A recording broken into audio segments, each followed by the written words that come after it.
Не бев присутен на Комисијата за здравство кога се разгледуваше нашиот закон, меѓутоа она што успеав да го слушнам од страна на ВМРО ДПМН низ репликите тука, мислам дека апсолутно нема никаква врска со законското решение кое што опозицијата го предложи во ова собрание. Затоа што, ако ја видиме суровата реалност надвор, ќе видиме дека она што во реплики го давате, едноставно нема никаква врска. Прво, во моментов со овој закон кој што помене, еден од оние закони кои што најселективно се применува во Република Македонија, или имаме селективна правда, или поточно кажано неправда, имаме прилика, можеме секојдневно тоа и низ Скопје, и низ другите градови на Република Македонија да го видиме. Второ, прашувам јавно и еден од пратениците на ВМРО ДПМН слободно може да ми одговори зошто владата на Република Македонија, предводена од ВМРО ДПМН и ДУИ, не даде мислење по овој закон. И дека кажеше во мислењето, применлив е, има правда, нема.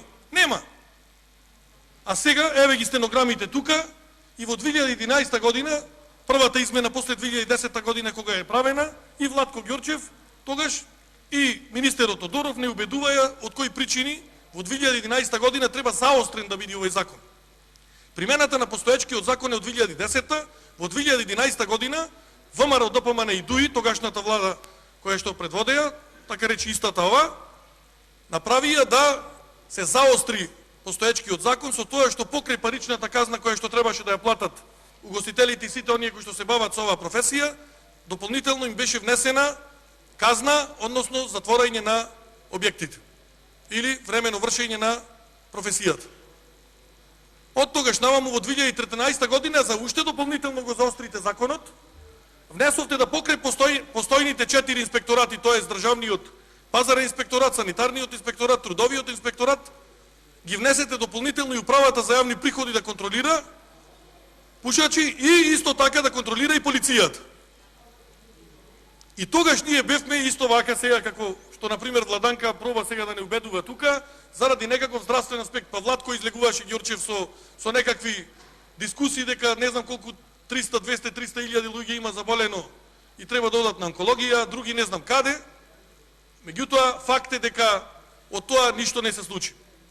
Прво, кога се даваше образложението за постоечкиот закон за заштита од пушење, тогаш не убедуваја исто така дека за да се видат ефектите од овој закон, потребно е да поминат 2 или 3 години.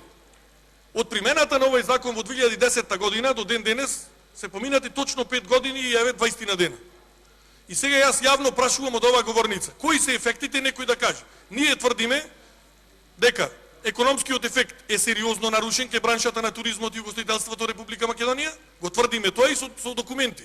Тоа мислење го има дадено и Стопанската комора на Република Македонија во делот на туризам и угостителство. И вие велите заради некаков популизам дека ова се правило. Не, омени на закон од страна на опозицијата се понудени во неколку наврати. И за вас секогаш нешто ако понуди опозицијата е популизам. Апсолутно нема никаква врска со популизам носењето на овој закон. Дополнително, ако порано еве, во дел на измените на законот се барале услови за кои што колешката Авировиќ зборуваше тука, дека треба да бидат со исполнување на услови, дали со лиценцирани, дали станува збор за посебни филтри кои што треба, овде целосна анализа имаме направено какви филтри треба да се употребуваат. Фактот и тогаш беа дека заради здравствениот аспект само така е нафрлен, или па заради некаков популизам врзан со политика. Вие како што велите гола политика. Не. Апсолутно нема никаква врска тоа со предлагањето на овој закон. И затоа на почеток првата реченица е да ја погледнеме реалност. Ајде да видиме прво каде ја има селективната правда, односно неправда во цела држава. И да се прошетаме по сите градови. Јас немам објекти да именувам, немам ни право. Па да видиме дека дел се толерира, онако што претходно беше кажано, со сите 4 страни, дали станува збор на било каков начин заградени, е дозволено и е санкционирано, и да видиме каде што она што колегата Тунтев претходно го кажа, колку се пишани казни за оние кои што едноставно само го спуштиле најлонот, стаклото или не знам што таму. Кога зборуваме, треба да зборуваме со аргументи. Во нашата анализа која што имаме правено уште пред неколку години, во првите 3 години за ефекти, до ден денеска не добив мислење, нити од ниеден инспекторат од тие сите, вклучително сега и управата за јавни приходи и полицијата. Колку пријави се пишани, против кого се пишани? Колку е извршено полнење на буџет? Колку е драстично смалени болестите во Република Македонија заради овој закон? Тој треба некој предлагач тогашен, пошто година и кусур претходно беше предложен во ова собрание, имаше една година дена за привикнување на оние кои што работат со таа бранша, и сега после 5 години мислам дека ако велеле тогаш по 2 или 3 години дека треба да се видат ефектите, еве после 5 години јас јавно прашувам. Кои ефекти вие ги постигнавте? Не вие лично. Вие кои што ја поддржувате владата. Овде за жал Министерството за здравство е предлагач и тогаш сум прашувал зошто не е Министерството за економија, туку е за здравство. Одговор до ден денес нема.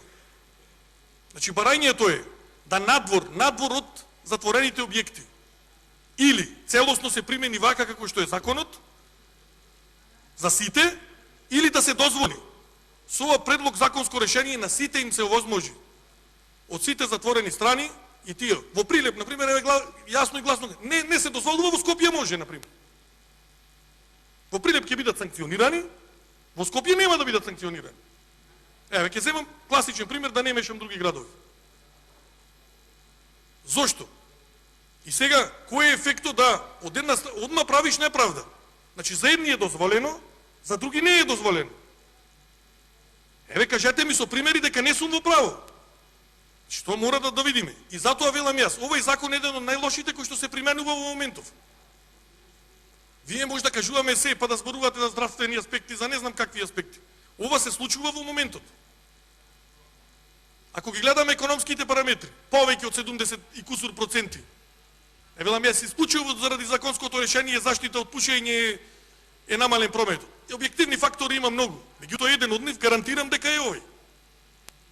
И сега со селективна правда овде може, овде не може, нормално е да правиме проблем. И ова не е популистичко решение за предизборите. Ова решение е дадено за да се реши еднаш конечно овој проблем, затоа што 5 години од кога е во сила стапен овој закон, овој проблем не е решен.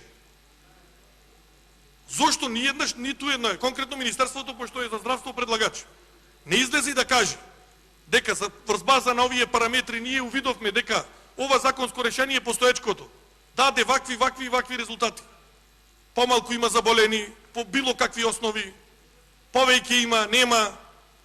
Значи мора, како, не знам, инако е многу лесно од здравствен аспект. Кој е здравствениот аспект, никој не знае да каже. Јас знам за селективниот аспект да кажем. Прашувам од 2013 година, еве ново прашање логично, пошто власта сметаше дека тие 4 инспекторати не се доволно за примена на законот. Од тогаш наваму управата за јавни приходи, која што со 1000 други надлежности, и пикнавте надлежност да лови луѓе кои што пушеле цигари во гостителските објекти. Полицијата исто. Полицијата е дополнително внесена во закон во 2013 за да лови пушачи по објекти. Ако ги земеме тие параметри, јас можеме ние да разговараме за филтри и за сите други частички кои што се предизвикуваат од пушењето во затворени објекти. Ние не можеме да зборуваме за отворени објекти, тие се прво летни бавчи, ајде да рачистиме и таа работа, го слушав господинот Ѓорѓиевски во репликата.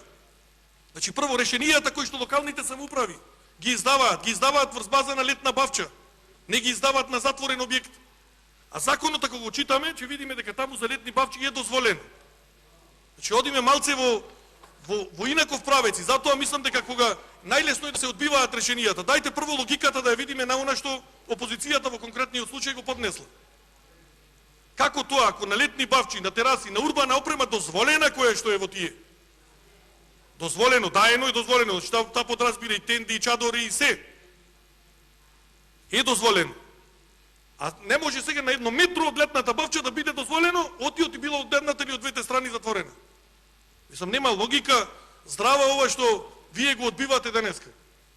И најлошото од се, пак ќе кажем, и за мене најлошо од се што имаме селективна правда. И таа мора, за незе мислам дека конкретната ситуација и дискусија, нова дебата не треба да биде популизам, не треба да биде ништо. Туку селектив, за еден да може, за друг да не може. Еве, слободно јас сите заедно одавде од оваа сала да излеземе да прошетаме низ центарот на Скопје. И да видиме, е дозволено, не е дозволено. Ако е дозволено, тогаш нема проблем. Ќе го смениме законско решение. Ако велите дека е така стриктно применет постоечкиот закон и не му треба никаква измена, окей, нека биде така. И можеме да зборуваме по 1 година, по 2 месеци, по 3 за некакви измени. Ама тоа 5 години се случува. Испаѓа дека некој е привилегиран, Некој не е привилегиран. Имаме објекти во Тетово и во Гостивар, немојте се слепи пред вистината да видиме, каде што во затворени простории се пушат цигари. И вие велите дека тоа не е така. Имаме објекти, еве за Прилеп не се пушат цигари. Во затворени, има дел градови каде што се пушат во затворени простории. И сега, тоа. Зошто за да не може да важи законот во тие градови, во Прилеп да треба да важи? Прилеп го земам, предпоставам дека и во други градови е така. Што треба здрава логика. Законите во Република Македонија важат на цела територија. Тие не важат за еден град да важи или да можат со одлуки на совет да бидат сменувани.